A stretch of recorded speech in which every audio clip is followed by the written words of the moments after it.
परमपिता सदगुरु मौला, जिसको कोई सच्चे दिल से पुकारता है उस तक भावना जरूर जाती है, लेकिन सच्ची तड़प हो, सच्ची भावना हो, तो जिस तरह आप किसी को फोन करते हैं, फोन कॉल किसी के पास जाती है, आगे से बेल बजती है और आप जिसको फोन कर रहे हैं अगर वो सचेत है तो बजते हुए फोन की घंटी वो जरूर सुनेगा, उठाएगा और आप बातचीत कर पाएंगे। पर कई बार अजीबोगरीब चीजें देखने में मिलती हैं। इंसान की किसी की बैटरी डाउन हुई पड़ी है फोन की, या वाइब्रेट पे है, या कोई और चक्कर है, तो बेल नहीं सुनती, बात नहीं हो पाती। उसी तरह वो अल्लाह वाहिगुरु राम सबको कॉल करता रहता है। अब ये आप पे निर्भर है।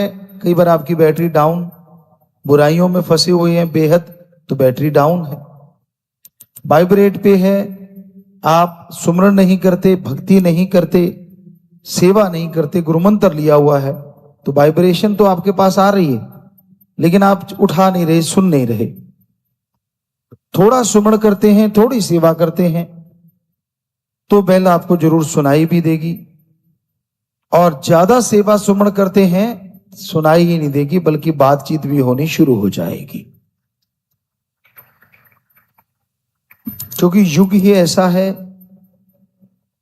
समय के अनुसार आपको समझाना जरूरी है और उसी के अकॉर्डिंग इंसान के लिए हमेशा वही होता है जो इंसान के लिए अच्छा हो। हमने बहुत लोगों को देखा है, कुछ भी क्यों ना मिल जाए, उसका शुक्राना करने में कुछ घंटे ही होते हैं और भूलने में सारी जिंदगी होती।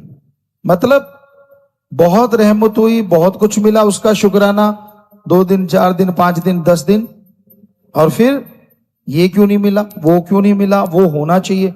अच्छा, तेरे अकल के अनुसार भगवान को चलना चाहिए, ये तो बड़ा कमाल है, तू तो बेड़ा गर्क कर देगा सबका।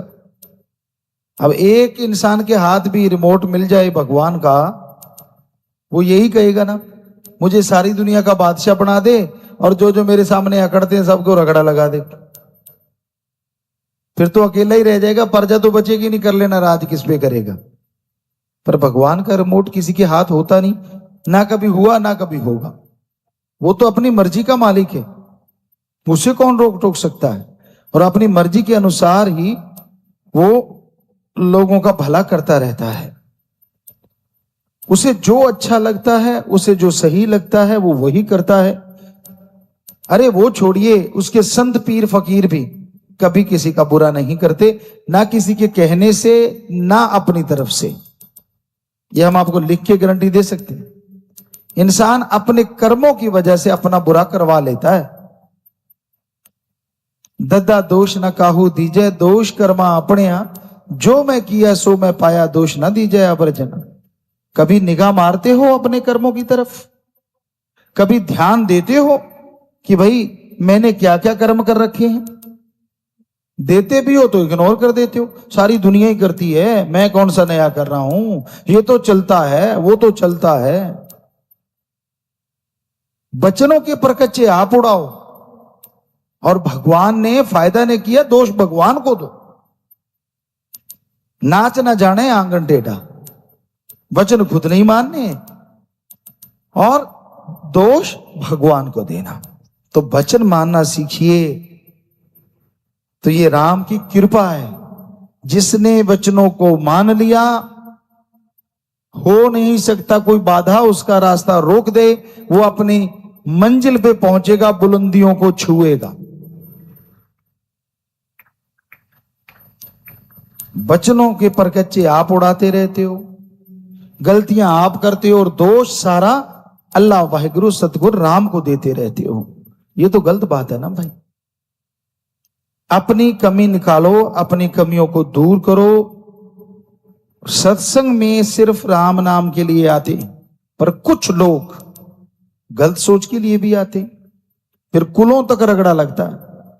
खुद के तो लगना ही लगना है, आगे भी रगड़ा पीछे भी रगड़ा, कुलों तक जाती है बात। क्योंकि सत्संग में एक ही चीज पे फोकस होना चाहिए, राम, अल्लाह, वाहिगुरु, गॉड, खुदा, उसकी तरफ ध्यान होना चाहिए। पीर फकीर राम की बात करते हैं, फकीर की बात सुनो और ध्यान राम में रखो। जब आपकी ध्यान इधर उधर दौड़ता है, कौन क्या कर रहा है, वो क्या है, वो फलां क्या है, ओवर क्लेवर मत बनो, रगड़े जाते हैं ऐसे इंसान। गलत कर्म इंसान को दुखी करता है और अच्छा कर्म इंसान को और खुशियां बख्श देता है। तो इसलिए राम का नाम जपा करो, राम नाम में यकीन रखा करो। क्योंकि राम नाम का जाप करते हुए ज्यों ज्यों आप आगे बढ़ेंगे, त्यों त्यों आपके कर्म खत्म होते जाएंगे, यानी पाप कर्मों से मुक्ति मिलेगी और अल्लाह वाहिगुरु गॉड खुदा रब की खुशियों से माला माल आप होते चले जाएं।